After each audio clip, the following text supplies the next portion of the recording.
Vou pedir a todos para fazermos o exercício de recuarmos aqui 50 anos ao período em que de 75 a 76 estiveram aqui em discussão as linhas mestras que ainda são hoje a base da nossa sociedade com a aprovação da Constituição. Como é que foram esses dias?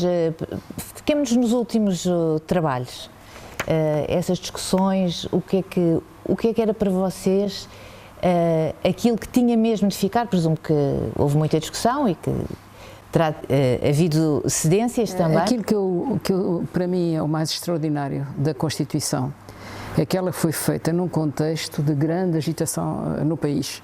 O PREC, todos os dias aconteciam coisas, havia manifestações, havia quedas do governo, foi muito agitado, e movimentações militares, iam cerca à Assembleia, etc. Foi um período muito agitado, com grande confrontação política, não só militar, mas também política. Grande confrontação, de um lado o PC e os partidos à sua esquerda, do outro lado o PS e os partidos à sua direita.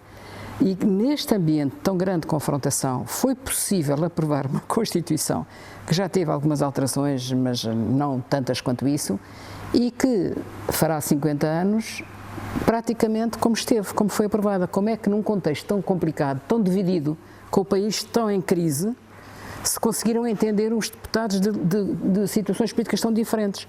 E uma explicação que eu encontro para isso, e já a tenho partilhado, é que no fundo aquele momento a seguir ao 25 de Abril é um momento que existe nas vidas dos povos e das sociedades em que de repente o futuro fica em aberto. Há uma grande liberdade, uma grande alegria, e toda a gente procura dar o seu melhor, com a consciência que está a construir o futuro. E a sensação que eu tenho da experiência da Constituinte foi que os deputados constituintes tinham a convicção muito forte de que estavam a construir o futuro do país e, portanto, deram o seu melhor. Coisa que, por aí fora, esses anos todos até agora já não acontece. Há muitos deputados que não dão o seu melhor, há partidos que não dão o seu melhor, que nem sequer se esforçam para isso. Mas naquela altura isso foi de todos, mesmo quando tinham posições políticas opostas, havia esta vontade de vamos fazer o melhor que a gente conseguir. E conseguiram. Havia, por outro lado, também uma coisa importante, havia um grande respeito por algumas pessoas que sabiam muito destas matérias. Estou-me a lembrar do Jorge Miranda, estou-me a lembrar do Vital Moreira, estou-me a lembrar aqui do Pedro, que também eram dos que era respeitado, ou do Zé Luís Nunes, deputados que eram muito respeitados porque era-lhes reconhecida uma especial competência nestas matérias. E, portanto, podiam entrar em grandes desaguisados, e há diálogos do Pedro com o Vital Moreira espantosos e violentos. Juristas. Mas respeitavam-se. E, portanto, eu gostava de salientar isto, porque é quase incompreensível como é que no meio do PREC se faz uma Constituição que resiste ao tempo, como o Presidente da Assembleia Constituinte desejou no primeiro dia, que façamos uma Constituição capaz de resistir ao tempo. Foi possível. O que acabou de dizer está expresso, aliás, num excerto deste livro, que é uma edição da Assembleia da República sobre os Constituintes, em que no dia 3 de Abril há aqui uma declaração de Henrique de Barros em que diz: inexperientes como todos éramos na prática da democracia representativa, competentes no campo jurídico apenas alguns de nós, ansiosos todos por descobrir soluções progressistas adaptáveis à ideologia de cada qual. É um bocado isso que eu disse, não é? Havia uma certa ingenuidade também? Havia seguramente uma certa ingenuidade. Nós de dia estávamos na Constituinte, à noite íamos fazer sessões de esclarecimento, íamos para qualquer lado, enfrentar qualquer audiência, mas na boa, quer dizer, ninguém se lembrava sequer de levar segurança, e tivemos muitas vezes boicotes e problemas, mas havia um acreditar que a sociedade portuguesa era capaz de ser uma sociedade moderna e que nós éramos capazes de criar a base disso. Acho que agora não sei se queres acrescentar. Sim, eu julgo que temos que olhar um pouco para o antes, porque todos nós, mais idosos ou menos, tínhamos um passado já na altura. Tínhamos uma série de deputados eleitos que eram figuras muito importantes, alguns da resistência à ditadura, Nuno Rodrigues dos Santos, muitos, Artur Cunha Leal, se falar dos mais conhecidos do PSD, Olívio França, havia muitos no Partido Socialista, António Macedo, Vasco da Gama Fernandes, e claro o Presidente da Assembleia, que foi um Presidente, lembras-te, um Presidente excelente e que ajudou muito, um homem de grande prestígio, Henrique de Barros, o professor Henrique de Barros. o professor Henrique de Barros, que foi uma figura já de uma certa idade, mas que era realmente, com a sua experiência e com o seu passado de luta, como estes que eu referi e outros, que havia, sobretudo nos maiores partidos, que era o PS e o PSD, e também alguns no Partido Comunista, que tinha nessa altura também um grupo de 30 deputados, salvo erro, 30 deputados. Claro está que o Partido Comunista, como veremos depois, era respeitado pelo seu passado, mas tinha, como sabem, grande lutas connosco, porque queria outro modelo de sociedade. Aliás, o Dr. Álvaro Cunhal chegou a dizer que em Portugal não haveria uma democracia parlamentar no estilo europeu, haveria qualquer outra coisa, ou o modelo soviético, ou o modelo latino-americano do Fidel Castro, ou outro, ou fosse qual fosse. E aí é que aí houve uma clivagem que ficou muito clara.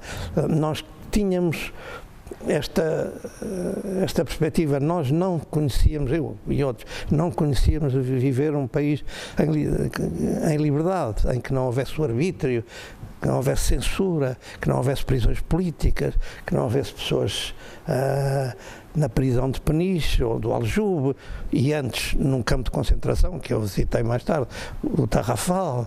Portanto, eram realmente sítios em que as pessoas eram presas apenas porque eram contra, porque queriam legitimamente um modelo democrático mais ou menos orientado e inspirado por algumas democracias europeias, algumas, como sabem, seculares, como é o caso da Inglaterra e outros países da Europa que nos inspiravam muito as experiências desses, sobretudo os partidos sociais-democratas e democratas cristãos, desde o fim da guerra, que em todas as democracias da Europa, na Alemanha, nos Países Baixos, na Bélgica, na própria França, com algumas variantes, na Itália, tinham, depois da queda dos regimes totalitários na Europa Ocidental e uma parte da Europa Central, tinham um modelo de respeito das pessoas,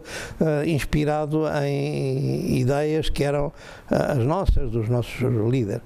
Mas depois há uma coisa que queria dizer, e que além daquilo que a Helena já disse, da alegria, etc., havia, dentro de debates ferozes, às vezes agora estou-me a rir de alguns, mas outros eram, recordar. Outros não eram só eu, vários outros, mas no fundo não, eu digo, e acontece com certeza com todos os outros, e depois continuou na Assembleia da República, muitos ficámos depois nas primeiras legislaturas, mas não houve nunca inimizade. Eu não sei o que seja essa coisa que se falava muito no século XIX, dos inimigos políticos, não é. Aliás, o Churchill dizia, não é verdade em Portugal, mas o Churchill dizia, não, os inimigos não estão nos outros partidos, estão no meu. Lá os outros estão adversários, no meu é que estão os inimigos. Não, eu nunca tive inimigos nem dentro nem fora do partido. Agora, havia algo que, como a Helena já deixou implícito, havia algo que depois, a pouco e pouco, se foi perdendo. É que as pessoas dizem, e com razão, o general Ramalhianes e o presidente Ramalhianes ainda há dias o disse, não pode haver um consenso absoluto entre todos os partidos, senão não há alternância, isso é mau para a democracia. Mas eu sempre defendi e tento praticar e escrevi pequenos textos sobre isso, mas há uma outra possibilidade, que é a cooperação. Isto é, as forças políticas têm que cooperar. Não é preciso haver documentos escritos, às vezes é uma das coisas que foi muito maltratada, incluindo pela comunicação social no tempo, que foi o chamado Bloco Central. O Bloco Central, isso foi posteriormente, o Bloco Central é uma coligação do PS e o PSD, estamos a falar na década de 80, não é? E porque é que essa... ou 70, agora 80, já foi na década de 80. Porque é que essa coligação existiu? Existiu porque o país estava em bancarrota, foi na primeira parte da década de 80. Eu posso falar à vontade porque estava num cargo fora do país, mas evidentemente lembro-me da importância que havia, porque o país estava à beira da bancarrota e o posterior presidente Mário Soares, que é um homem que todos os democratas devem, como aliás o Dr. Sá Carneiro, mas naquele tempo foi ele que o PS era um partido que tinha uma maioria e com o PSD, nessa altura o professor Mota Pinto e outros, o Dr.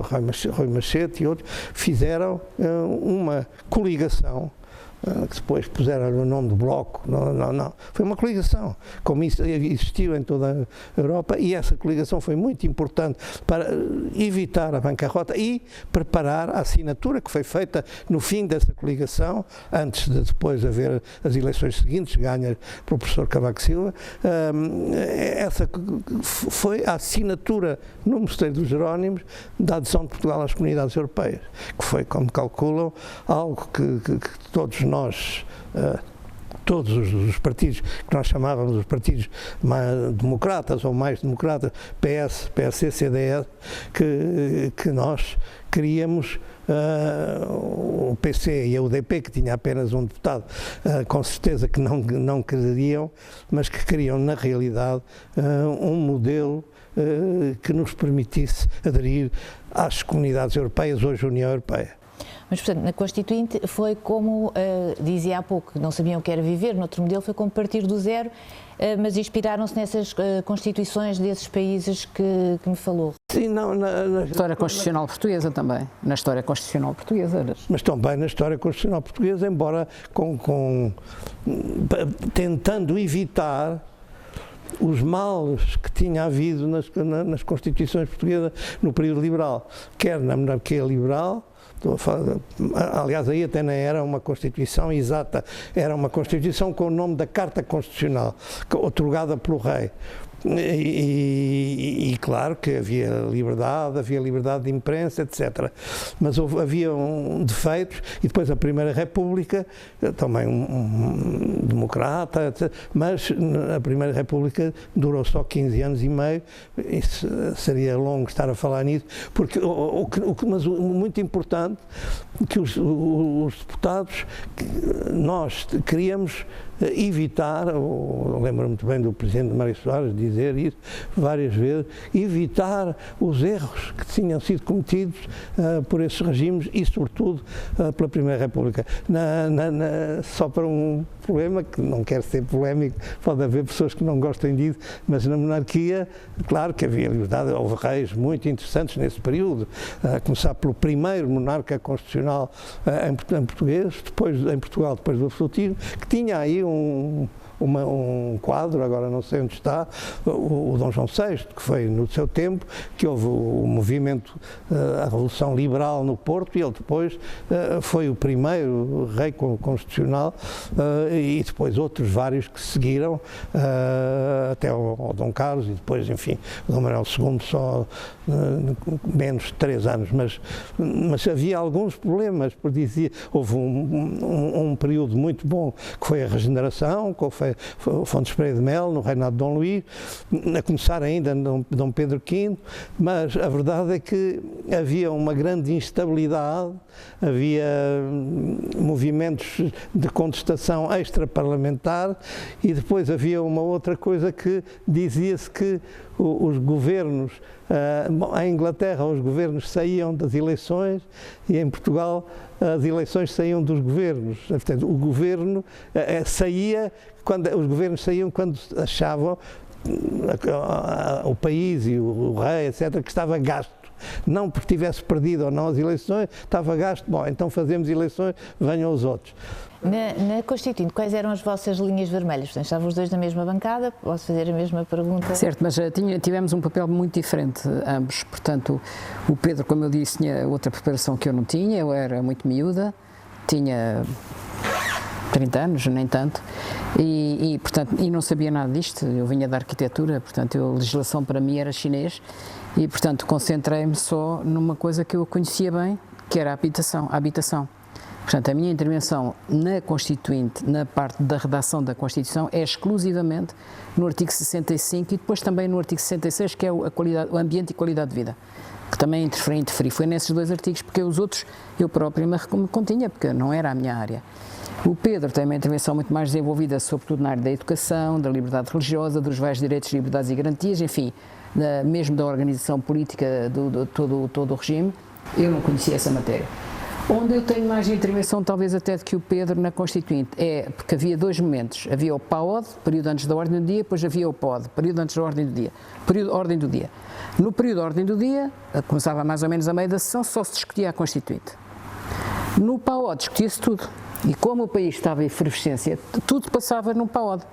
E, portanto, tínhamos as galerias cheias de gente, apareciam as coisas mais extraordinárias, havia as intervenções mais abracadabrantes e a gente respondia na mesma moeda. Eu também fiz algumas dessas bastante abracadabrantes. E não havia, portanto, um tempo para terminarem os trabalhos? Havia, mas muito mais longo do que agora. Não, e é uma grande diferença em relação ao regimento. O regimento agora fala à fila da frente e o resto é os tempos todos muito controlados. Ali qualquer deputado lá atrás podia pedir a palavra. Ou então havia uma outra prática, que é muito engraçada, que se vê no Diário da Constituinte. Eu já tenho falado nisto às minhas filhas.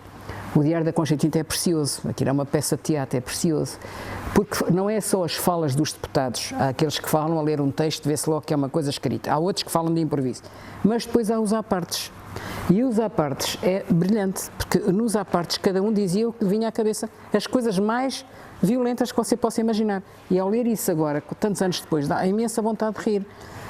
Não vou repetir aqui alguns que nem são repetíveis, porque são mesmo duros, mas havia deputados especializados em apartes, quer dizer, até faziam assim, porque às vezes não se ouvia bem, que o sistema sonoro não é como o de hoje, até iam lá à mesinha das senhoras que estavam a tomar notas para dar o aparte, mesmo que não o tivessem dado, que era para depois vir no diário. E havia deputados que o seu papel na Constituinte foi os apartes. E isto é importante, porque isto mostra bem o ambiente da época, é nos apartes que a gente vê o que é que criava aflição e o que é que passava despercebido. Às vezes está um deputado a falar, ninguém liga nenhuma. Mas quando há apartes, então aquilo aquece, calava-se tudo e valia a pena ouvir. As principais dificuldades foram os apartes, portanto a incumbência da Constituinte era fazer a Constituição. Mas havia o PAOD, eu estou a falar do PAOD. O PAOD é uma espécie de diário do PREC. O PAOD é o diário do PREC, quer dizer, não é só as assembleias do MFA e as coisas que saíram nos jornais. O diário da Assembleia Constituinte é um diário do PREC. Porque tudo o que aconteceu no PREC passou aqui. E foi, pode dar licença, foi uma trincheira de resistência. Porque é que nós exigimos contra as forças dominantes extraparlamentares, digamos assim, e hoje chamar-se-iam de extrema de esquerda radical, não interessa. Essas não queriam que houvesse, não, vocês façam lá a Constituição e nós, entretanto, vamos fazendo movimentações de massa para, através dos factos consumados, ter as nacionalizações, o coletivismo. Dos factos consumados e das forças militares. É preciso não esquecer que o poder em Portugal, nessa altura, estava um poder, a situação era um bocadinho anárquica, era bastante anárquica, mas havia um poder instituído que era o poder militar, foram eles que fizeram a Revolução. Isso estava instituído, tinha o Conselho da Revolução, tinha a Assembleia do MFA, o MFA como movimento assumia-se como um poder que tinha que garantir chegar às eleições. E depois havia um poder político que estava a nascer, que tinha nascido das primeiras eleições para fazer uma Constituição, não era para governar. E, portanto, isto criava aqui uma certa tensão, mas finalmente foi possível. Eu recordo-me que só foi possível haver eleições para a Constituinte depois de a maioria dos partidos, à exceção da UDP, terem assinado, na altura com o Presidente da República, que era o Costa Gomes, o Pacto MFA Partidos, em que se dizia como é que ia ser a organização do Estado. As pessoas já não se lembram nada disto. O que lá se dizia nesse pacto, primeiro pacto, MFA-partidos, era que os Estados se comprometiam a garantir um período de transição, quando a Constituição fosse aprovada, em que além da Assembleia Parlamentar, haveria uma Assembleia Militar constituída e nomeada pelas Forças Armadas. Assembleia do MFA. A Assembleia do MFA, que teria um poder importante, e havia um Conselho da Revolução que seria o Tribunal Constitucional.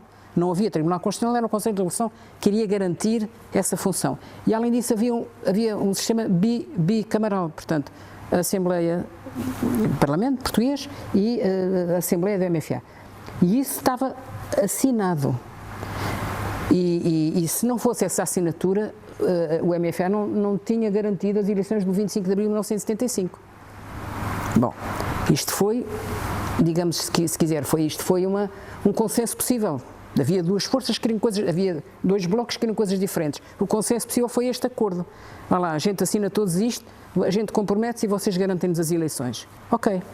Vamos começar a Constituinte e o assunto da organização do poder político ia ficando para trás. Porque havia vários partidos do lado do bloco, PS à direita, PS e partidos à sua direita, que não queriam de maneira nenhuma que ficasse uma Assembleia da MFA. E então isso foi difícil.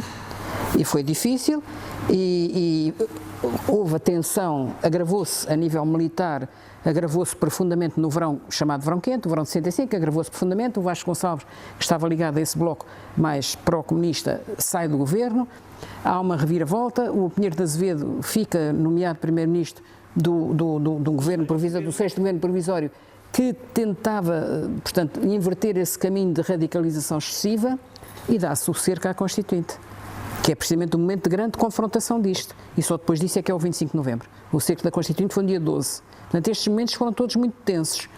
E depois... Nesse dia, portanto, tal como os outros deputados ficaram cá dentro, e houve alguém que ficou sem festa de anos, não foi? E ele ficou lá fora porque ele chegou atrasado e já não entrou. Posso dizer que fiquei na pior situação, porque com outros deputados tinham pedido que nesse momento não havia votações.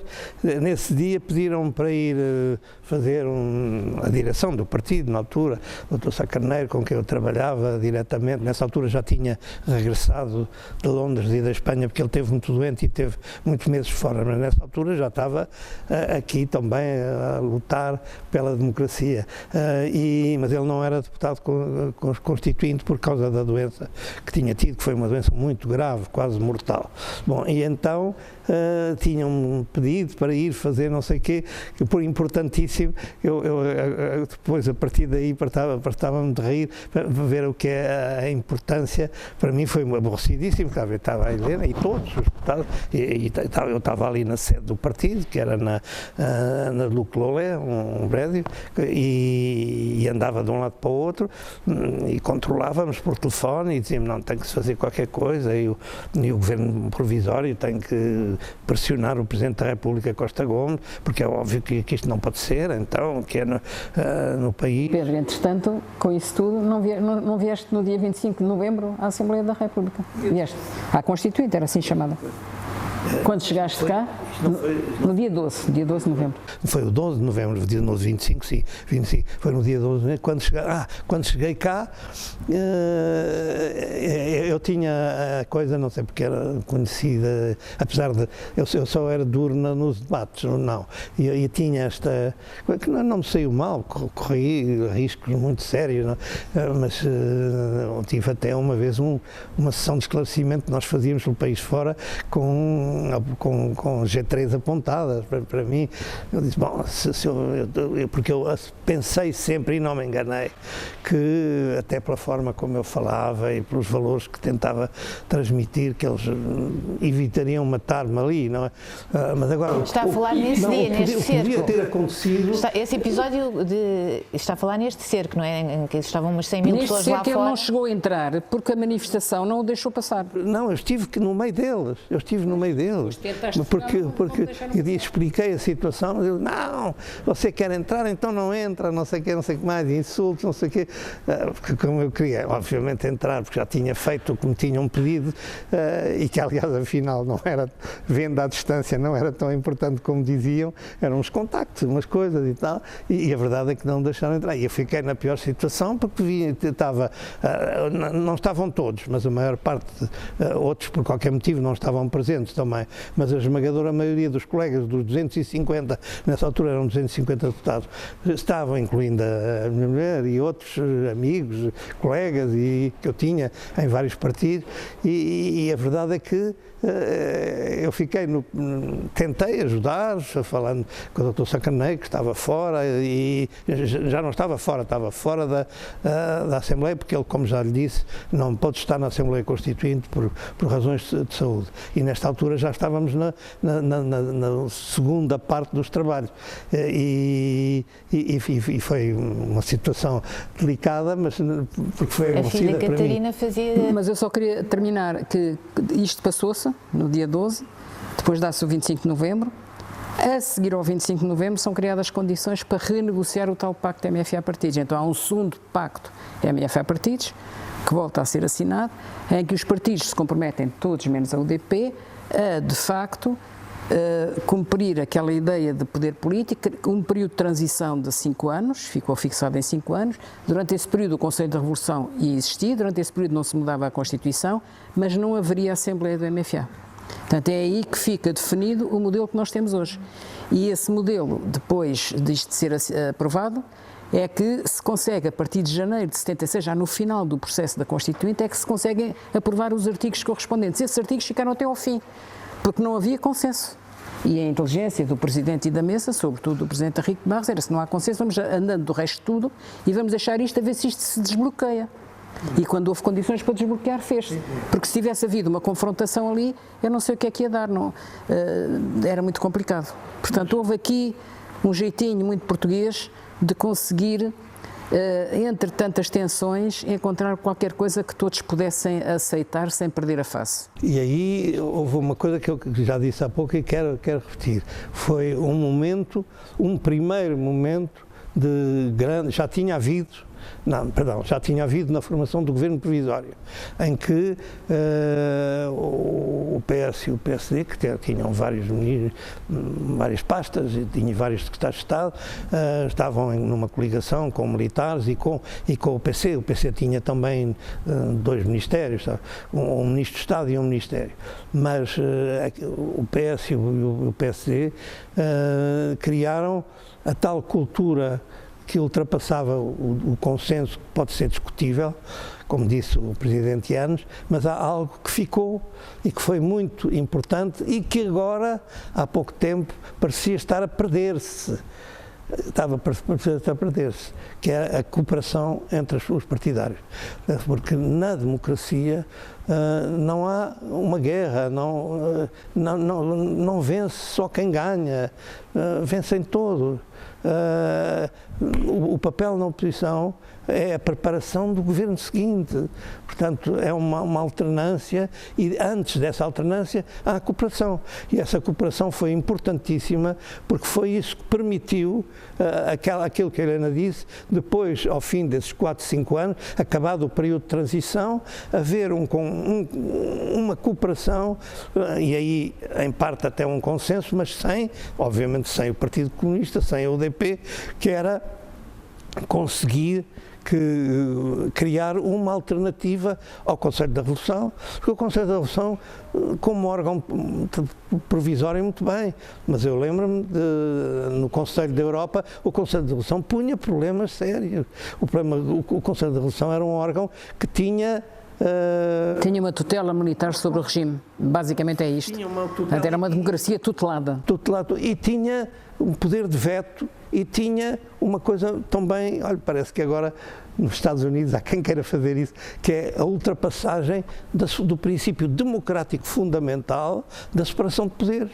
O Conselho da Revolução era ao mesmo tempo um tribunal constitucional, não havia tribunal constitucional, a constitucionalidade das leis era aprovada no Conselho da Revolução, que tinha uma comissão constitucional, mas quem aprovava era o Conselho da Revolução, e o Conselho da Revolução emitia órgãos, leis, portanto, ao mesmo tempo fazia leis, fazia um poder legislativo em matéria militar. Em matéria de defesa e militar, não era o governo que fazia, os governos que se sucederam, primeiro foi o PS, depois PS-CDS, portanto, havia um princípio de concentração de poder, porque ao mesmo tempo tinha poderes judiciais na apreciação de coisas, e na parte militar, era um tribunal na parte militar, e na parte militar fazia lei, e portanto, numa parte,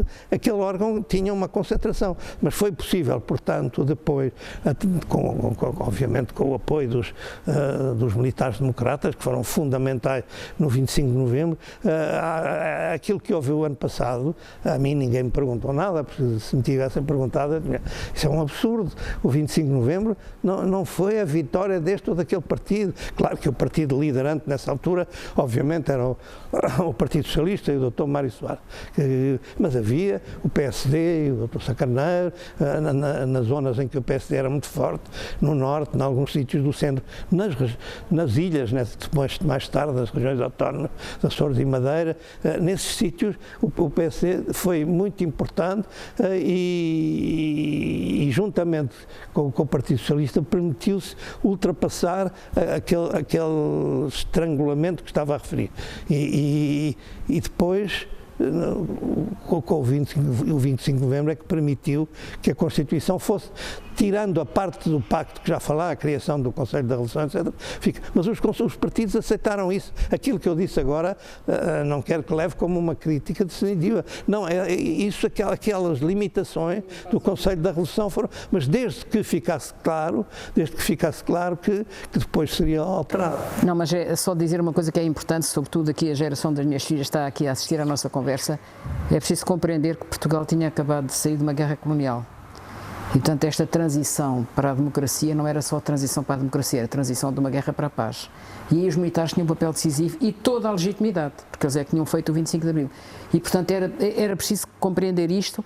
Nós tínhamos que desmantelar umas forças armadas que estavam no país todo, muito bem equipadas, com muitas armas, e havia risco, chegou a haver risco de guerra civil em Portugal exatamente por estes confrontos todos. E, portanto, eu acho que foi uma coisa muito sensata. Eu, na altura, barafustei imenso contra o pacto e aquilo tudo, fartei-me de dizer mal. Mas agora, à distância, verifico que foi uma coisa sábia. Porque alguém, e tinham que ser militares, porque os militares só recebem ordens de militares, isso faz parte da deontologia profissional do militar, recebe ordens das patentes superiores, tinha que ser os militares, de facto, a fazer esse trabalho.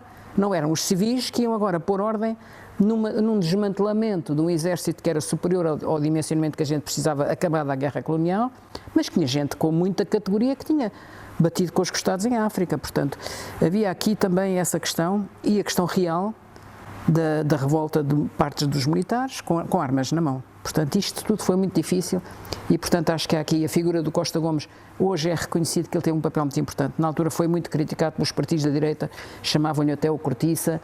Eu própria, que também o critiquei, acho que ele teve um papel muito importante de amortecedor e de discretamente conseguir alguns consensos e ser respeitado e ser obedecido. E há o papel do Ramalhianes, que depois no 25 de novembro consegue, e há outros, estou a pensar no Melo Antunes, que tem o ideólogo, estou a pensar no Vasco Lourenço, que era o homem que comandava as Forças Armadas, as pessoas tinham muita confiança nele. Há muitos outros, mas estes dois, que ambos foram Presidentes da República, um não eleito e outro eleito, acho que são pessoas a quem a história tem que reconhecer um papel essencial na construção da democracia portuguesa, essencial. E como é que era a participação das mulheres nessa Assembleia Constituinte? Havia poucas mulheres. Mas boas, poucas, mas boas. Esse é um argumento de homem, mas tudo bem. Não precisavam de ser boas, porque eles também não eram. Bom. Estava lá uma das grandes figuras da cultura portuguesa. Sofia Malbrana fez grandes discursos. Não fazia parte também dessa Assembleia? Não, a Natália só chegou muito depois. A Natália conspirava o tempo todo com os militares democratas e ajudou bastante. Uma grande amiga, não é? Conspirava à noite, lá no botequim dela, ela conspirava muito e apoiou muito e escrevia para os jornais. Tive uma relação bastante próxima com ela. Tive uma relação muito próxima com ela, mas quer dizer, nessa altura menos, que eu ainda não a conhecia, mas sei que ela conspirava fortemente, com Mel Antunes, com o Vítor Alves, com todos eles, com o Vasco Lourenço, com todos eles. Na altura era muito jovem, já tinha 3 filhas, como é que conseguia conciliar? A paridade não era um tema nessa Assembleia, não é? Mas como é que conseguia? Lá em casa já era. Como é que a gente conseguia? Eu tive um privilégio, as minhas filhas agora gostava que elas falassem disso, porque eu tive um privilégio porque nós tínhamos uma senhora que era uma instituição, uma senhora alentejana chamada Catarina, a senhora Catarina, tinha vindo para a minha casa para me ajudar a criar as meninas. Tinha trabalhado num colégio. Que tinha trabalhado no colégio e que era uma mulher com uma inteligência enorme. E eu sabia que elas estavam bem com a senhora Catarina. Elas estavam na escola, uma escola infantil e pronto, tudo bem. Mas ao mesmo tempo eu não tinha que me preocupar nem com os banhos, nem com os jantares, nem com nada disso, porque a senhora Catarina estava lá. E com as noites, nós durante a noite éramos escalados para ir fazer sessões, sabe-se lá onde, a todo lado. E portanto a gente não se via muito, depois aos fins de semana, quando havia possibilidade é que nos encontrávamos. Não é?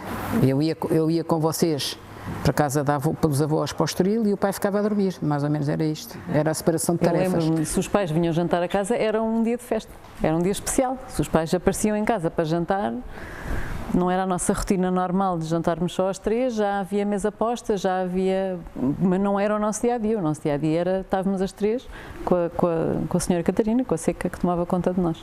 E no seu aniversário coincidiu com Pois, eu faço anos a 12 de novembro, portanto no ano de 1975 também fiz anos dia 12 de novembro e portanto não tive festa, mas também, se quer que lhe diga, não me lembro, não...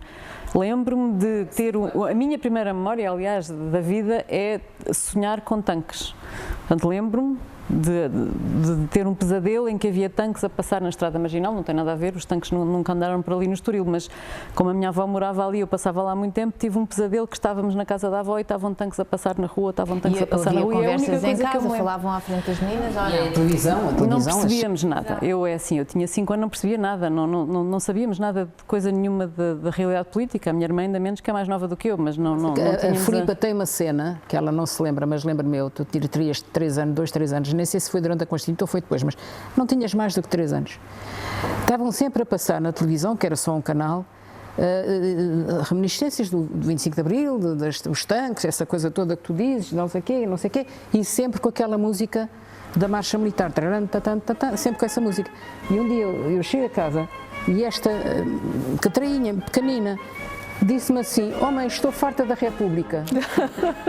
A miúda já não podia ouvir as marchas militares, portanto é um bocadinho... Era a música do MFA que normalmente até abria sempre os comunicados e na rádio. Era sempre aquilo, e era sempre a mesma música, e elas queriam era ver os desenhos animados, e portanto aquela coisa estava sempre a dar e ela disse isso com esta. E assim, memórias mais desse tempo, destas vivências?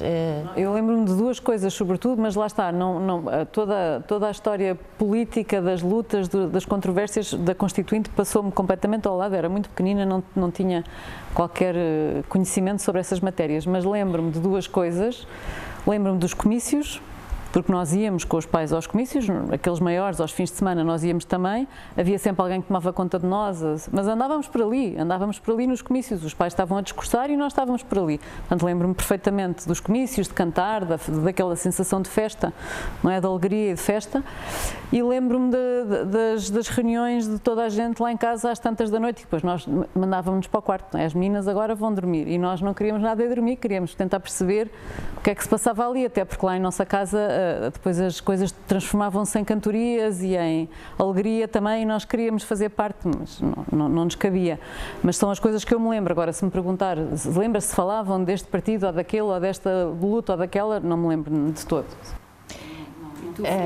A Filipa foi a mais nova, mas acabou por seguir a via política. Alguma coisa ficou? É assim, é mais estas memórias indiferido, porque obviamente não me lembro de nada. Lembro-me do cor de laranja, não é? Porque estávamos sempre nos comícios com a minha irmã, diz que o cor de laranja era a minha cor preferida, era tudo cor de laranja, porque para mim, como estávamos sempre enfiados nas coisas do PSD, acabava o cor de laranja, era a minha, queria sempre tudo cor de laranja, porque achava que essa era, mas são coisas de infância. Agora, o que é que eu acho que para mim é importante? É esta ideia de lutar pelo que é justo e o que é injusto.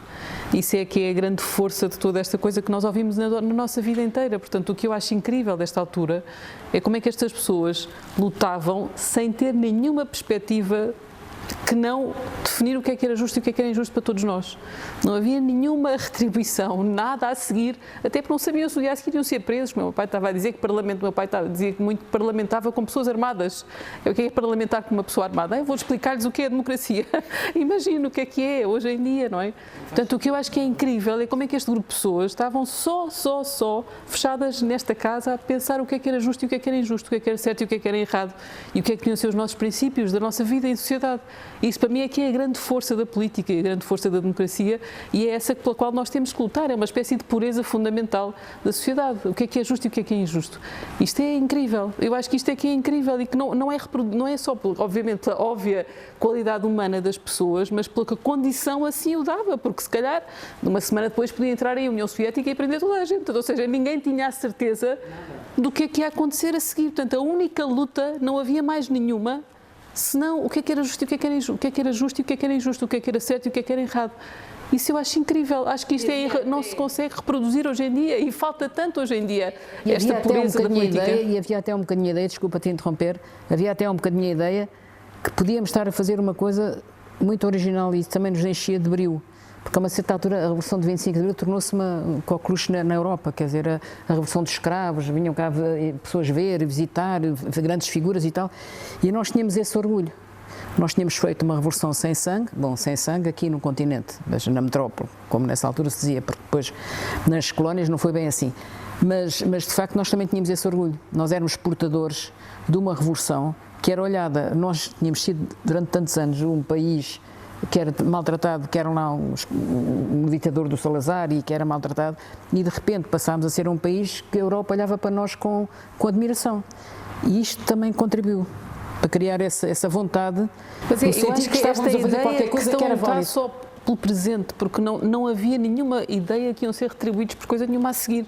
Porque o a seguir era desconhecido e provavelmente mau, ou seja, e o a seguir o outro lado estava armado, ou seja, o outro lado estava armado. Portanto, e havia um clima de muita conflitualidade, não é? Mesmo na aprovação da Constituição, tem aqui uma capa da Capital que esgotou, em que a manchete é naturalmente a aprovação da Constituição com muita liberdade e progresso, uma Constituição muito progressista, foi considerada uma Constituição...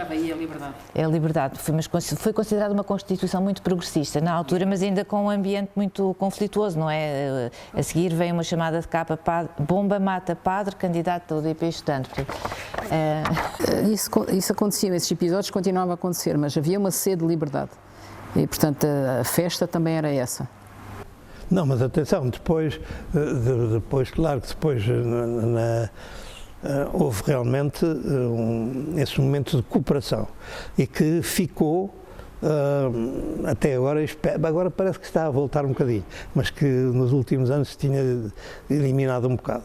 Houve uma partidarização excessiva da política e introduziram-se mecanismos na política em Portugal nos últimos meses que são mecanismos mais próprios de outras atividades, como seja da competição económica, social ou desportiva.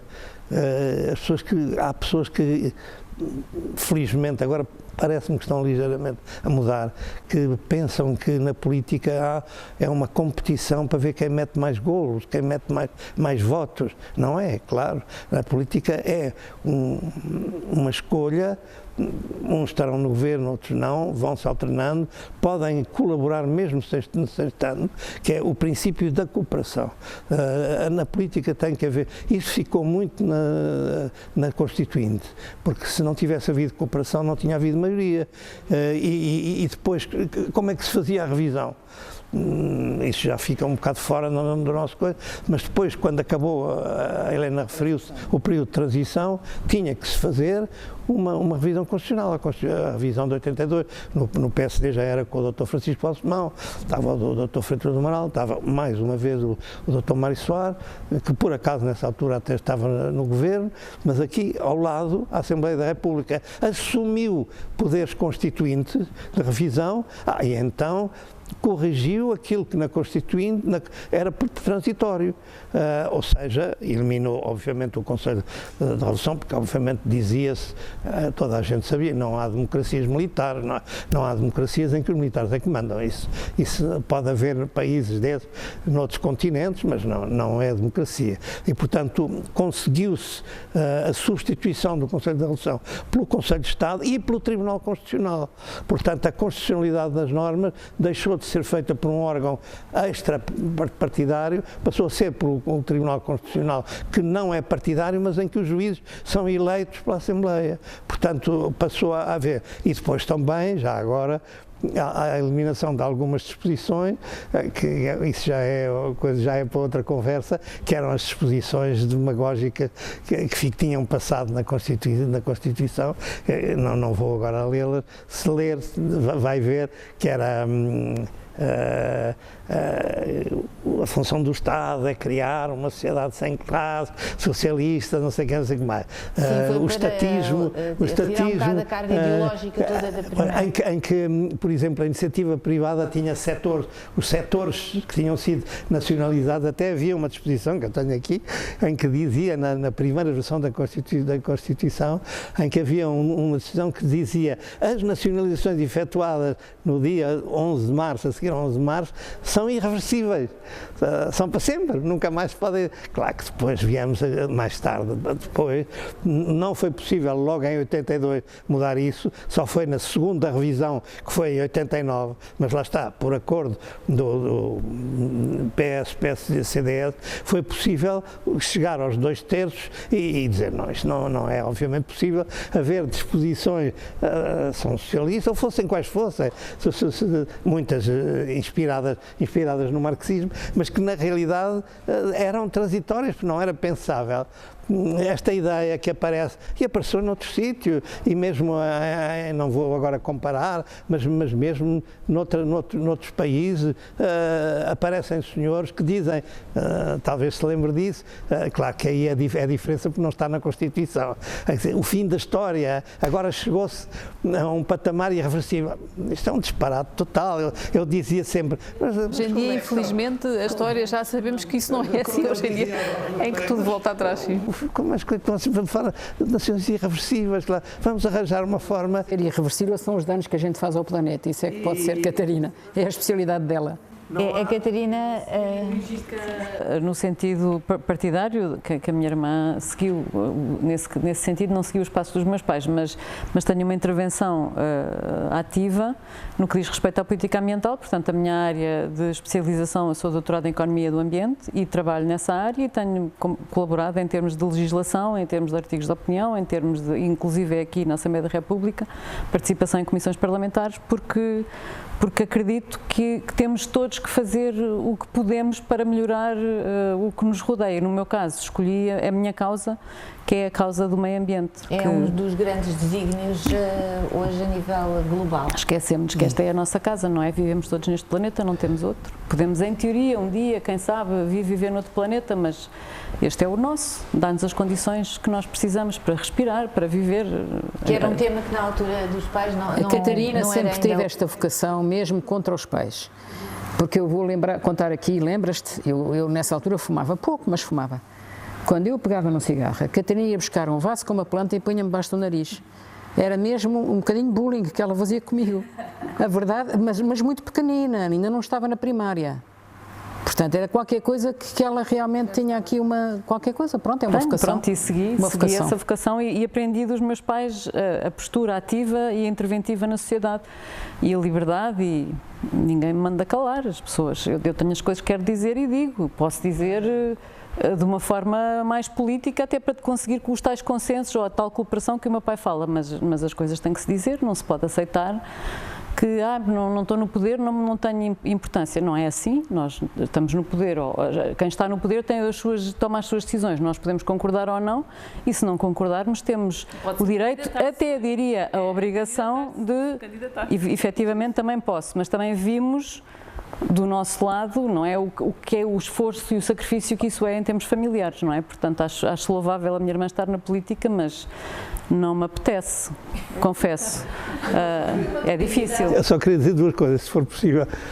Uma, já falo nas nossas filhas mais tarde, que é muito interessante, muito rara, mas antes disso queria dizer, há uma coisa que não podemos esquecer, é que havia atrás de nós, a Helena já falou um pouco, havia o exemplo e o pensamento de portugueses e não só, as coisas não caíram do céu.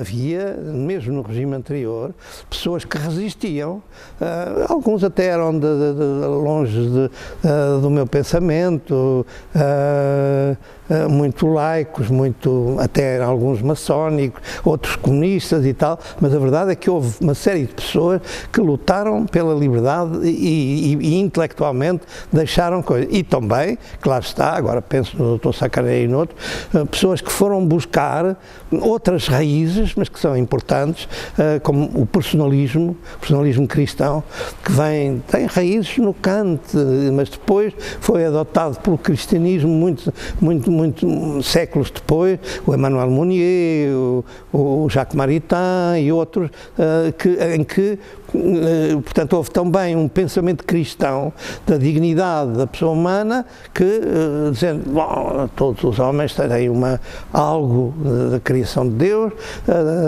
há quem diga, bom, que foram criados à imagem e semelhança, isso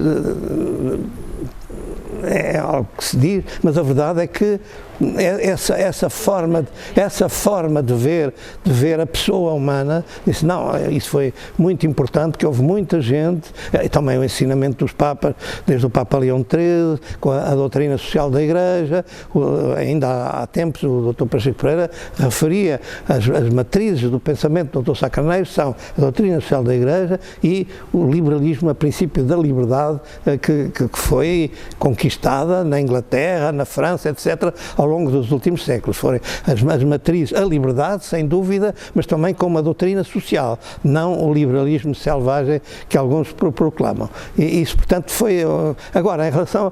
Eu tenho uma questão que espero que não seja uma questão fraturante entre os dois, mas se for de certeza que foi tratada com muita diplomacia. A deputada Helena Rosito envolveu-se posteriormente noutras causas que na altura não sei se eram tabu, a questão da interrupção voluntária da gravidez. Tabu não era, mas era um motivo divisivo. Era um motivo divisivo. O PT tinha uma posição, eu tenho oposta. Isso fazia parte. Olha, isso sempre... é uma coisa que eu se calhar... Mas espera aí, deixa-me só completar. Isso chegou a ser aflorado? Não, eu só me lembro, não sobre essa matéria, porque depois houve o referendo, elas já eram crescidas, mas só me lembro das vários atos eleitorais em que eu já não estava ligado ao PSD e por exemplo, as presidenciais, as presidenciais do Mário Soares, de 1986, salvo erro. Eu só me lembro... Foi 86. Só me lembro do comentário delas. Então, mas lá em casa como é que é? A mãe defende Mário Soares e o pai defende o Freitas do Amaral, como é que é lá em casa? E elas tinham um comentário muito sábio. Ganhamos sempre. Ou ganha o pai ou ganha a mãe. Ou seja, isso era importante. Nós convivemos sempre com isto. Isso é das partes mais importantes lá em casa, se fosse qual fosse, com o pluralismo mesmo. E há uma linguagem comum, apesar de tudo. Ou seja, apesar de haver várias diferenças, há uma linguagem comum. Portanto, há uns tais princípios, que são os da Constituição, que conseguem ser aqueles que nos mantêm todos como uma família humana, não é? Portanto, e unida num discurso comum e num sentido comum, apesar de cada um ter as suas diferenças. Por isso é que para nós estas fraturantes não é assim propriamente tão fraturante, porque há uma base comum, há um entendimento das coisas comum, há a filosofia comum, há os princípios da igualdade e da liberdade comuns, e isso é a Constituição. E depois nós todos podemos discutir. Isso é que foi importante e elas foram educadas nisso e tal, mas eu queria... E isso é que não se pode perder na sociedade portuguesa, não pode haver o domínio dos extremos, seja a chamada extrema-esquerda, extrema-direita, em que efetivamente têm outra perspectiva, têm a perspectiva sobretudo do poder. O poder em mim, embora com muitas roupagens, com isso e tudo, mas no fundo o que querem é atingir o poder para impor o seu modelo. Não vejo a coisa assim. Vejo que há a tradição no centro, reparem no norte da Europa, nos países escandinavos, etc., que está bem, há realmente diferença, mas há realmente um core, como é que é dizer, um núcleo, desculpa, um núcleo interpartidário em que, sim senhora, há efetivamente uma divergência, nós queremos o poder e os outros vão depois, mas há realmente esta ideia que há vários aspectos em que se tem que cooperar, não é fazer um consenso em tudo, porque isso então deixa de haver... Há um sentido da sociedade comum, há um sentido da sociedade que é comum, há uma direção, há um sentido. Esta ideia de igualdade e liberdade é comum. A dúvida é como é que nós chegamos, mas a ideia da Constituição, da liberdade, é comum, o sentido da sociedade é o mesmo. Queremos todos isto. Podemos é ter diferenças e dúvidas, mas é isto. Veja o caso da Alemanha, durante muito tempo, os democratas cristãos, os chanceleres, Adenauer, Kohl, Merkel, está bem, mas houve também grandes chanceleres, olha, um deles era um homem muito, claro, é mais conhecido o Brandt, da política externa, mas a seguir à política externa houve um chanceler que foi exatamente fundamental, que foi 74 mais 8 anos até 82. O chanceler da Alemanha era Helmut Schmidt. E esse, que era eu quase diria que era um dos políticos preferidos do Dr. Sá Carneiro, que apanhou realmente o tempo de vida política do Dr. Sá Carneiro. Também gostava de perguntar, desculpe, uma pergunta em particular à arquiteta Helena Roseta, que lidou com políticos como Sá Carneiro e com Mário Soares. Como é que vê a política hoje? Vamos lá ver, eu tive o privilégio não só de ter vindo parar à Constituinte tão novinha, como ter conhecido grandes figuras, não só essas duas que está a referir, mas mesmo na Constituinte e aqui no Parlamento tive a ocasião de confraternizar com pessoas de grande categoria pessoal, humana, literária e política. A questão eles eram muito diferentes. O Sá Carneiro era uma pessoa muito acutilante, muito inteligente, muito rápido, mas era uma pessoa que intimidava um bocadinho, porque não sei explicar porquê, eu nunca me senti muito à vontade com o Dr. Sá Carneiro. Eu era grande apoiante do Sá Carneiro, era considerado Sá Carneirista número 1, mas na verdade eu tinha um bocadinho porque me sentia muito inferior em termos de preparação política, intelectual e formação. O Sá Carneiro convocava uma reunião às 9 da manhã, nós chegávamos lá ensonadíssimos, o Sá Carneiro já tinha lido os jornais estrangeiros todos. Eu sentia-me um bocado... Estava cá muito mais abaixo, está a ver? Portanto, tinha essa inibição. Com o Mário Soares nunca foi assim. O Mário Soares era um bom vivant, era uma pessoa com uma maneira de ser, punha toda a gente à vontade, gostava de contar anedotas, era uma pessoa muito diferente do Sá Carneiro. E, portanto, tive o privilégio de conhecer os dois e tive o privilégio de trabalhar com os dois. Portanto, não vou dizer nem se gostei mais de um, nem se gostei mais do outro, isso não interessa nada. Eles foram os dois muito importantes e foi um privilégio.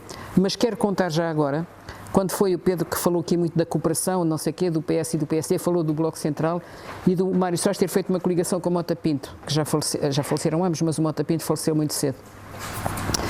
Eu recordo-me, nessa altura, do Mário Soares me ter vindo perguntar o que é que eu achava do PS fazer uma coligação com o PSD.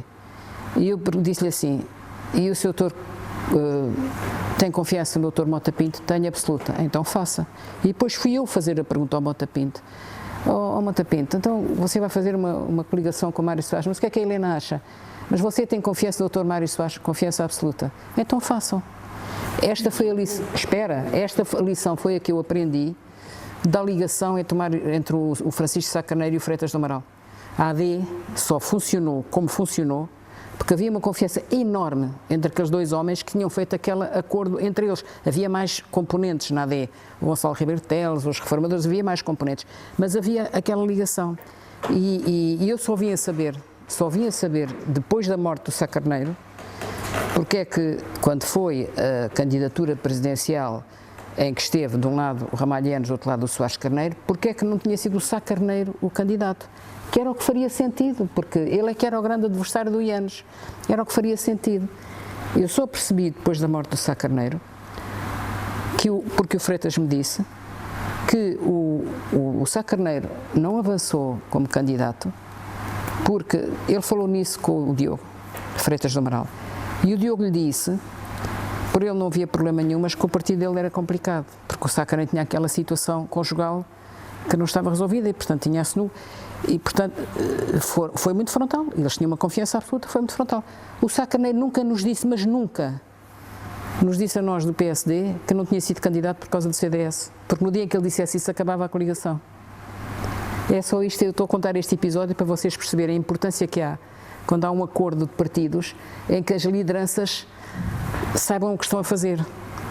Porque num acordo tudo se pode dizer, tudo se pode fazer, mas há coisas que podem pôr um acordo em causa, não é? E, portanto, isto para mim foi uma grande lição. Portanto, lembro-me de ter ido fazer esta pergunta depois aos dois. O Mário Soares perguntou-me a mim e eu perguntei ao Mota Pinto. E realmente fizeram o Bloco Central, foram muito atacados, mas o Bloco Central safou-nos numa altura, novamente, do FMI em Portugal. Era preciso, porque estávamos mesmo... Não, foi fundamental. Estávamos à tangente, nem sequer havia dinheiro para pagar salários, quer dizer, havia problemas até no Banco de Portugal. Portanto, era mesmo preciso, ali, era, para além de tudo mais. Mas a preparação da adesão, senão não se tinha feito a adesão. Se não tivesse havido a cooperação dos dois partidos, não tinha sido assinado com uma festa grande, isso é um pormenor, nos Jerónimos, com o mundo todo. Mas estás a esquecer de outro pormenor. Estás a esquecer de outro pormenor. É que isso foi assinado e logo a seguir à assinatura, o líder então do PSD deitou a coligação abaixo. Mas ficou. E hipoteticamente se regressassem a este Parlamento. Não, isso é outra questão, mas o que interessa é que ficou com os dois partidos, foi possível Portugal aderir às comunidades europeias. Mas agora queria contar-lhe das nossas filhas, porque essa é que é nova. Mas elas foram muito importantes para a nossa ação política, porque são excepcionalmente abertas e cultas e pacientes também com os pais e além de serem todas excelentes alunas, isso já depois, mas à medida que o tempo foi passando, eu e a Helena também, por razões diversas e até por razões de princípios, de valores, de crença, para mim a política não é, sou contra a política como uma promoção pessoal.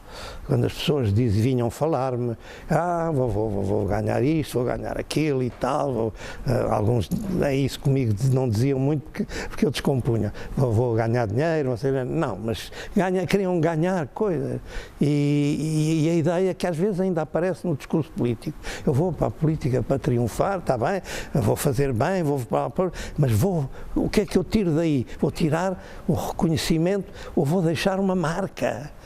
E eu olhava para eles e dizia, desculpa, a política para mim é uma dádiva. Até como cristão, até posso pensar que, olha, o Papa voltou a dizê-lo, o Papa Francisco, mas já havia quem tivesse dito, não foi descoberta dele. Não, para um cristão é a forma mais alargada do amor ao próximo.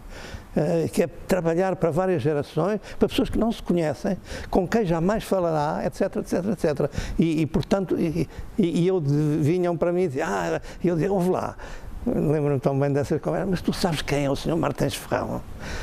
Tu sabes quem é o Sr. Rodrigo da Fonseca e tal? Olha, eles foram muito importantes, eles mandavam em Portugal no século XIX.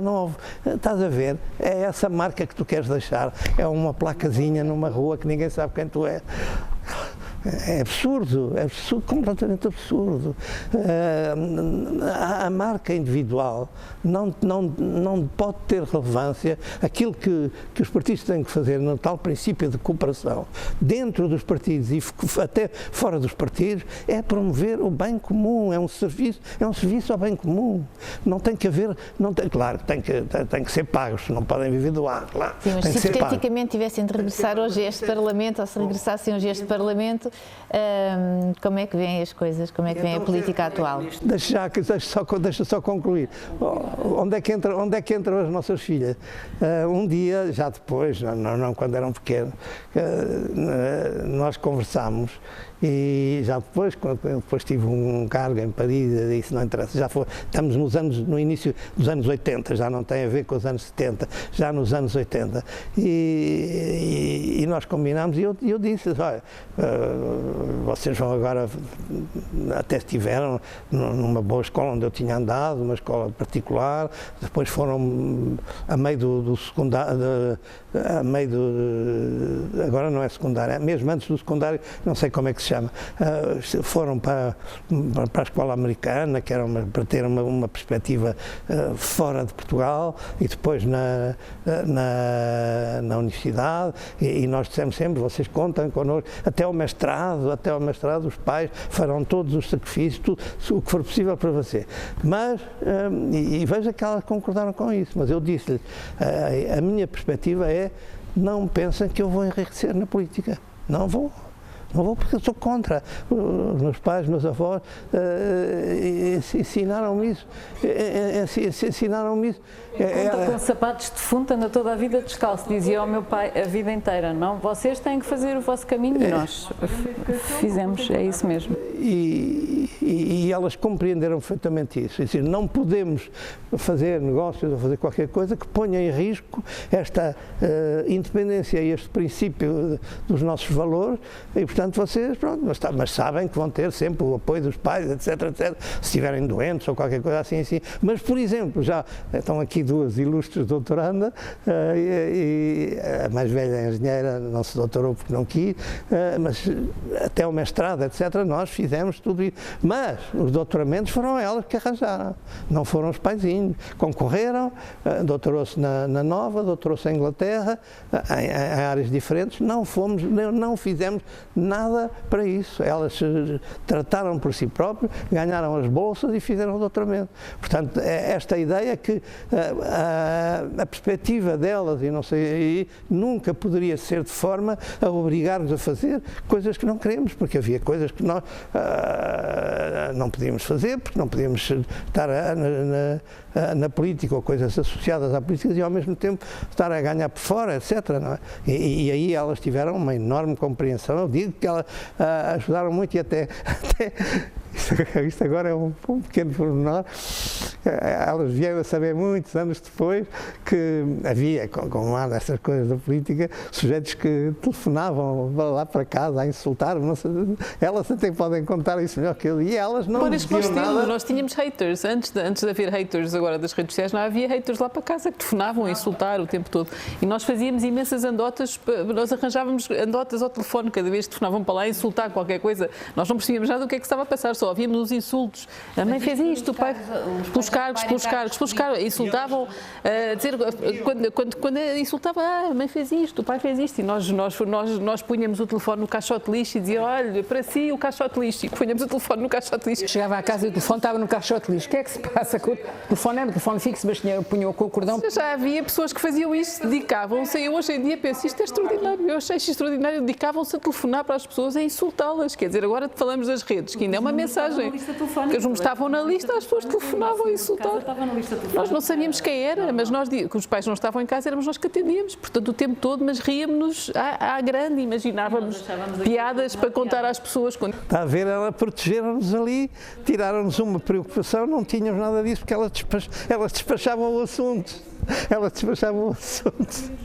Nada disto era mesmo divertido. Lembro-me de divertir-me com isto. O que é que nós vamos fazer agora? Era divertidíssimo. Não, nada para nós, nada disto foi pesado. Nada vos assustou, não vos assustou, não é? Não, mas nem por nada, nem sei se não era por inconsciência, mas era irrelevante. Para nós tudo isto era normal, para nós isto era normal. Era estúpido, mas normal. E aproveitávamos para nos divertir com nós, isso. às vezes falam nos casais, mas eu digo que nós éramos uma equipa de 5. Nós, mais as 3 filhas. Arquiteta, política hoje, não voltava? Não, a política hoje, para mim, é voltar ao princípio, é fazer as coisas básicas, que aliás a minha filha Filipa também está a dar continuidade na Câmara de Lisboa, fazer o básico, aquilo que está ao meu alcance, e o que está ao meu alcance neste momento continua a ser sempre a mesma coisa, que desde os 19 anos eu persigo, contribuir para que as pessoas tenham acesso a uma habitação condigna. Portanto, continuo a trabalhar com os bairros, acabei de fazer o programa Bairros Saudáveis para bairros vulneráveis no país todo, fiz várias coisas na Câmara de Lisboa nesse sentido, e é essa a minha política, continua a ser essa a minha política, é continuar a ser útil, com o conhecimento que adquiri ao longo destes anos todos, a quem precisa, porque há muita gente que não precisa nada, até bem pelo contrário. E, portanto, também denunciar aqueles que abusam, que eu isso também gosto. Não falho. Para mim já não será a habitação, mas serão outras coisas. Eu penso exatamente o mesmo, percebo muito pouco de habitação, mas quero é que as pessoas sejam livres, lá está o princípio fundamental, que está, aliás, na Constituição, nós temos isso, todos nós, não foi só nós dois. O fundamento, no artigo 1º da Constituição, é a dignidade, o primado da pessoa humana. Todas as pessoas são. É para isso que estamos aqui, para servir as pessoas, para que sejam livres, conscientes, e depois aí é que depois cada um puxa a brasa da sua sardinha, cultas, etc, etc. Depois também a questão da educação, eu era, com o professor Sousa Franco e outros, também me bati muito por uma questão que na primeira versão da Constituição não estava, que é a questão da liberdade de aprender e de ensinar, não é? que era uma coisa que para mim, por trabalhos que eu fiz, eu nunca conseguia compreender como é que havia universidades católicas em todo o mundo, incluindo no país comunista que era a Polónia, havia lá uma universidade católica e o Salazar, teimoso, bom, eu não digo sequer o que é que o Cardeal Cesário dizia dele, não. Estamos a falar nos anos 60, não é? Tinham sido aliados no tempo da Frente Nacional, antes da guerra, mas depois aquela teimosia dele, não, queria que a única, vocês fazemos aquilo que havia na velha Coimbra, uma faculdade de teologia, porque ele queria isso para mandar na formação dos padres e tal, e a Universidade Católica, havia países, o Brasil, a própria França, a laica e tal, a única coisa que a França é que não puseram o título de universidade, chamavam Institutos Católicos, mas havia Institutos Católicos em todo o lado. Portugal, não. E eu fiquei sempre, foi uma das minhas primeiras lutas contra o fim do regime do Salazar, mas depois só se conseguiu um princípio de reconhecimento a meio do tempo do Marcelo Caetano. A meio do tempo de Marcelo Caetano houve um decreto que reconheceu a Universidade Católica, mas porquê que havia assim? Em Portugal era uma coisa, afinal o jacobinismo não era em França, era em Portugal. Qual é a avaliação que fazem do trabalho feito na Constituinte 50 anos depois? A arquiteta já respondeu de alguma forma, dizendo que foi algo que perdurou até hoje, não é? Com algumas revisões pontuais. Quem tem que fazer essa avaliação não somos nós, quem tem que fazer a avaliação são as pessoas, os portugueses, a quem a Constituição tem servido. Penso que não fazem uma avaliação individual dos Estados A, B ou C, fazem uma avaliação do que é que foi uma Constituinte e da importância que ela teve. E, portanto, essa avaliação, eu como portuguesa também a faço, tendo consciência que a minha intervenção na Constituinte foi muito pequenina, mas era aquilo que eu era capaz de dar. Cada um tem que dar aquilo que pode. Eu não ia falar de coisas que não sabia, nem tinha lata para isso. E as filhas, a avaliação da Constituição, no topo, tipo, avaliarem os pais, não é? Do que perdurou. Até porque, como está a ver, é impossível, não é? Portanto, é impossível e realmente a coisa é... Eu tenho muito esta ideia de que nós temos todos que lutar por um sentido da sociedade e acho que a Constituição é esse sentido da sociedade, esta ideia da pessoa, da dignidade da pessoa e de estar na Constituição. E nós conseguimos manter esta Constituição viva, é um trabalho, não é uma coisa que acontece naturalmente, porque a ideia de que vai sempre ser assim não é assim. pode voltar para trás a qualquer momento. É isto, olha, se para os Estados Unidos, as coisas podem voltar para trás. Isso é que é o grande alerta hoje em dia, é que as coisas podem voltar para trás. E há um sentido que eu considero que é positivo e um sentido que eu considero que é negativo. E nós temos que lutar pelo positivo e pelo sentido da sociedade. E a Constituição é o sentido da sociedade. É aquilo que nós temos em comum. É aquilo para onde nós todos queremos ir. Depois podemos ter diferenças, como é que chegamos lá, mas nós todos queremos ir para a igualdade, para a liberdade, nós queremos ir para ali todos, é isso, isto pode voltar para trás, não é uma escolha, não é um dado adquirido, é uma escolha da sociedade, pode ser outra. O que é que vem como aspectos mais negativos?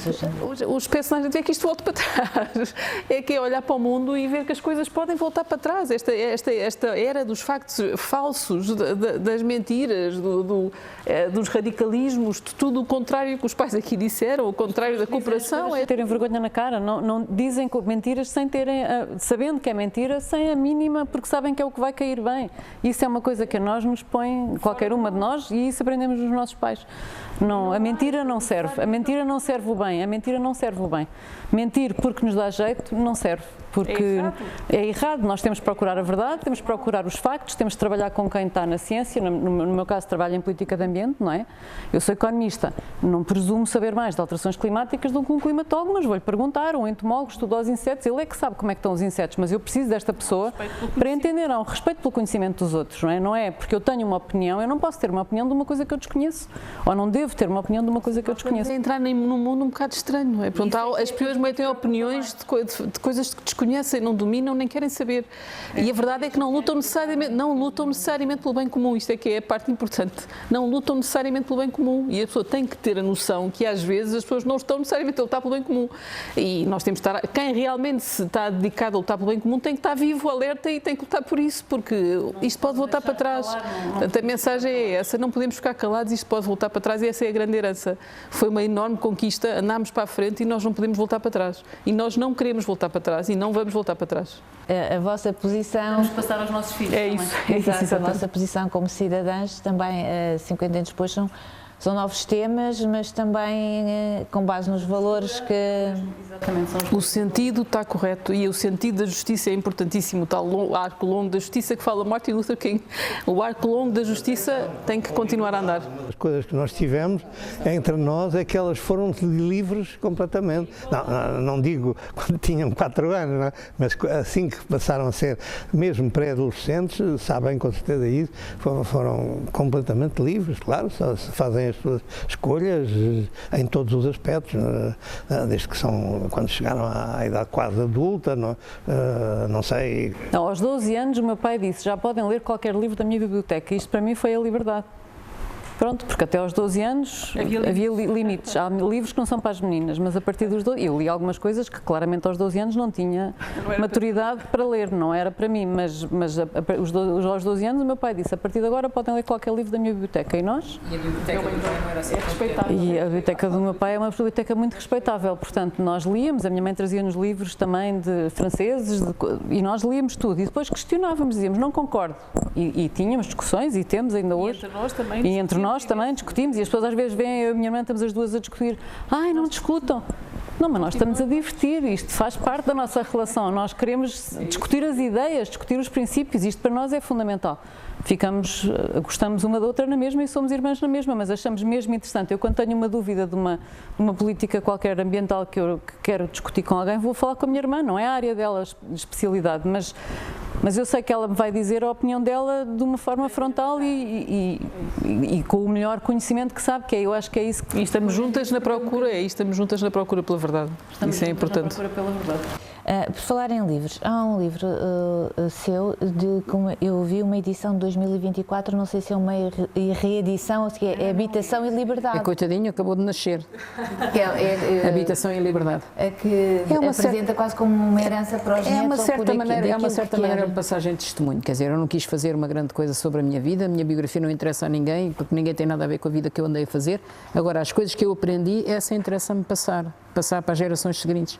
E, portanto, o livro é um pouco isso. Uma parte importante do livro é precisamente o que é que se passou na Constituinte, na área que eu estive, que foi o direito à habitação, o debate completo da Constituinte do direito à habitação, que é muito interessante porque os argumentos que nessa altura foram usados há 40 e não sei quantos anos são exatamente os mesmos que estão a voltar agora. E, portanto, lá está, as coisas podem ficar piores. E infelizmente não estão melhores. Não estão melhores em algumas coisas, não é em tudo, evidentemente. Mas podem ficar piores a qualquer momento. Isso é o sentimento que toda a gente tem que ter, este sentimento muito presente. E lutar por aquilo em que acredita. E ninguém pode dizer, eu não quero saber da política. Não é possível. Não quero saber da política, a política está na sua vida, toda a gente, isso não existe, toda a gente é chamado a intervir, ou se ignora vir às costas, a política calha em cima, mais cedo ou mais tarde. Toda a gente é político. Toda a gente é político. Pode não ter uma atividade política institucionalizada através de um partido ou do movimento, mas todos temos o nosso papel em sociedade. E não é só o voto. Não. O estar sentado e não fazer nada é um ato político. É a pessoa admitir-se de agir. É um ato político. Toda a gente é político, não é? Quem se diz político ou é um bruto ou é um deus, não é? Citando Aristóteles, ou é um bruto, ou é um idiota, ou é um deus. Portanto, não, toda a gente é política. Toda a gente intervém na sociedade.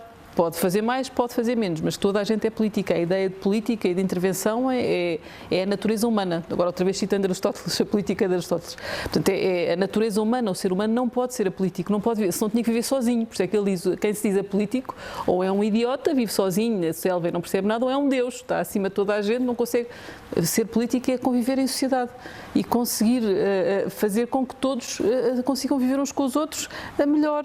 E, portanto, lá está, quem se diz que não quer saber, que não quer participar, pronto, é um ato político não participar. É isso que é preciso ter consciência.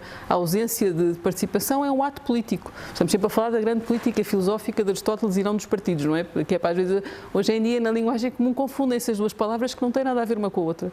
Portanto, haveria algum aspecto a rever hoje em dia? A história não se repete, essa preocupação nunca tive, porque não é possível. Se tivesse sido não sei o quê, sei lá o que é que tinha acontecido, se o Sacramento tivesse morrido. Não, eu não estou a perguntar se teriam feito de outra forma, não é isso, mas se... Eu não tenho capacidade de criticar o passado, tenho capacidade de tirar lições do passado e olhar para a frente, mas não vale a pena criticar o passado no sentido de que se tivéssemos feito isto ou ficar muito lamentosa porque não consegui fazer isto, paciência, passou. É no sentido que a revisão é um tema recorrente e foram feitas revisões pontuais para adaptar basicamente a novas realidades. Neste momento consideram que é necessário alguma revisão? Não tenho, neste momento, isso para mim não é uma prioridade.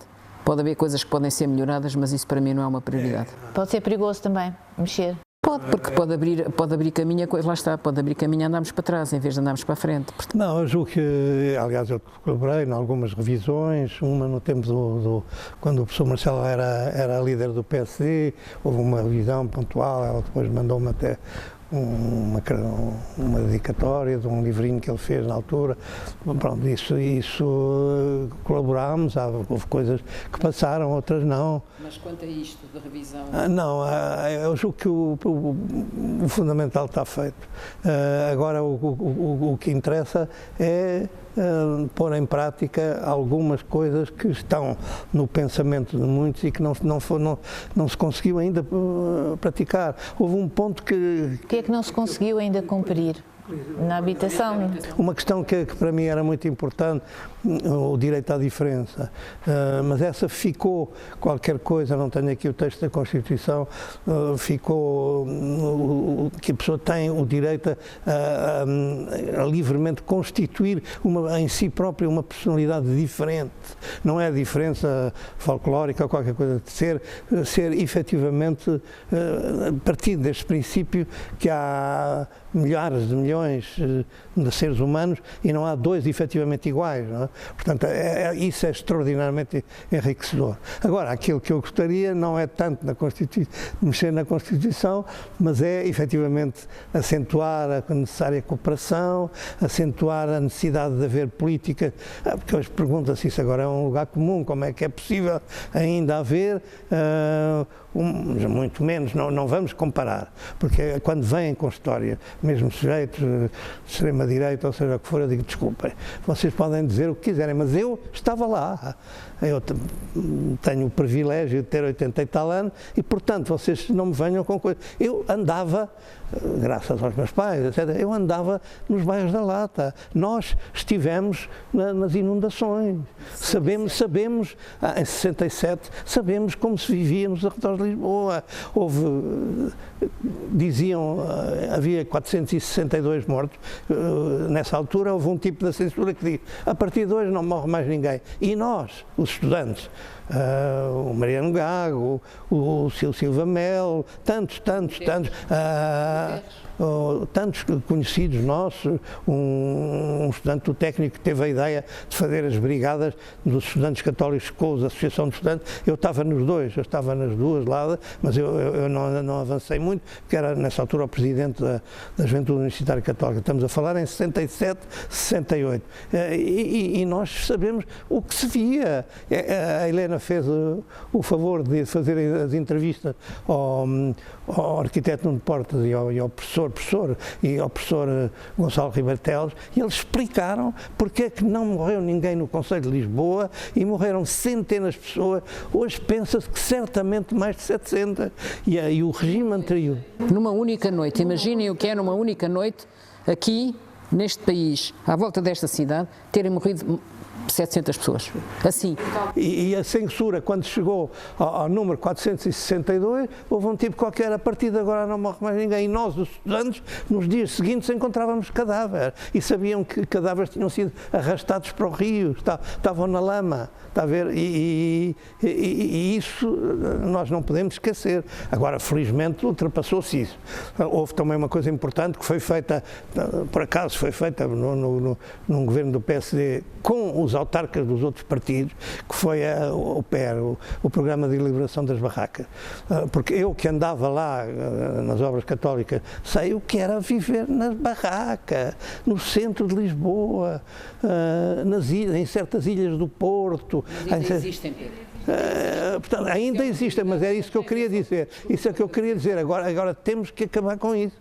Mas já não se pode comparar com o que era antes, mas ainda há coisas que têm e também há coisas em que se avançou muitíssimo. Uma delas, além disto que eu falei, os direitos da mulher.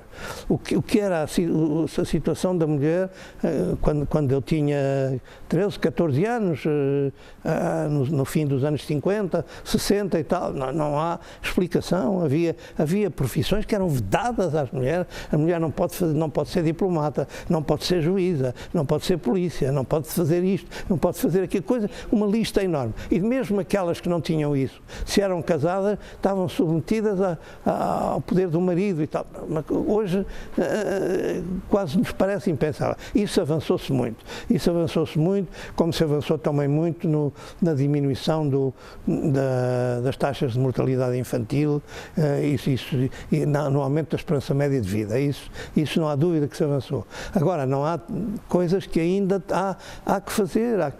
Há pessoas ainda pobres, há pessoas que têm que ir para... Pedro, desculpa interromper-te. Tu tens toda a razão no que estás a dizer, mas eu às vezes tenho que te interromper para diversificar aqui a conversa. Não disseste nada. Tu tens as tuas histórias para contar são infinitas e a gente sabe isso muito bem, e os teus netos também sabem, estão sempre a pedir ao avô para contar.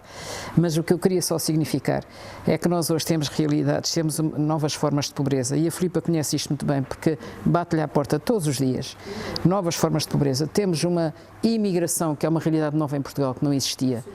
Uma imigração intensíssima, de gente que ainda bem que vem para cá porque vêm contribuir e ajudam, mas com dramas de habitação, de sobrevivência enormes, e continuamos a ter camadas da população portuguesa sem habitação, sem acesso à saúde, enfim, todos esses direitos que foram consagrados na Constituição, e com isto termino, todos os direitos sociais consagrados na Constituição, nós não queremos que eles voltem atrás, mas não estão completamente cumpridos e, portanto, há muito trabalho a fazer para que eles sejam efetivos para toda a gente, não seja apenas uma bandeira constitucional, uma meta moral, mas uma realidade, e isso é que eu acho que é o desafio. Ok. Eu ia perguntar às duas qual é o artigo da Constituição que lhes é mais caro, mas parece que se tornou um bocadinho óbvio ao longo da conversa, não é? Sim, eu estou nos temas da habitação agora também, portanto é muito, muito bonito, porque eu na verdade até na Câmara de Lisboa estou a concretizar muitas coisas que a mãe imaginou, e eu acho isto muito giro, ou seja, no fundo são ideias que estavam lá mas não tinham sido feitas e que agora eu estou a conseguir fazer, e é uma coisa que eu gosto muito. Há uma espécie de uma continuidade de pensamento e de objetivo, que a habitação seja um direito para todos, porque de facto é um direito que não está garantido. Enquanto que na educação, no nosso país, já mesmo assim estamos a chegar, mas já é uma coisa mais generalizada, a habitação não é um direito garantido. E que a pessoa sem habitação é muito difícil, fica num plano muito inclinado. É muito difícil sair e, portanto, tem que ser um direito que tem que ser garantido, e é um direito neste momento é aquele mas também a igualdade é uma coisa que toda a gente ter a igualdade de oportunidades, eu diria que ando sempre nestes dois, a habitação e a igualdade de oportunidades da pessoa e o primado da pessoa, aí juntando um bocadinho a ideia o pai está sempre a falar na dignidade da pessoa, no primado da pessoa e na liberdade, e cada pessoa conseguir realizar os seus sonhos em liberdade. Eu diria que são esses os dois, um bocado na habitação a mãe e o primado da pessoa do pai, são as minhas bandeiras, e a ideia de que se eu puder contribuir para isso, pelo menos para que não volte para trás, me sinto o dever cumprido. E Catarina? Eu tenho uma visão um pouco mais acima, porque quem trabalha com ambiente não... Naturalmente eu respeito a nossa Constituição e as ideias do meu pai, da minha irmã, mas a pessoa não é o fim da história. Nós estamos metidos num ecossistema complexo à nossa volta e tipicamente há uma retórica de que a pessoa é importante, mas a pessoa não existe se não houver tudo o resto à nossa volta, não é? Portanto, nós temos que conseguir respeitar os ecossistemas que nos rodeiam.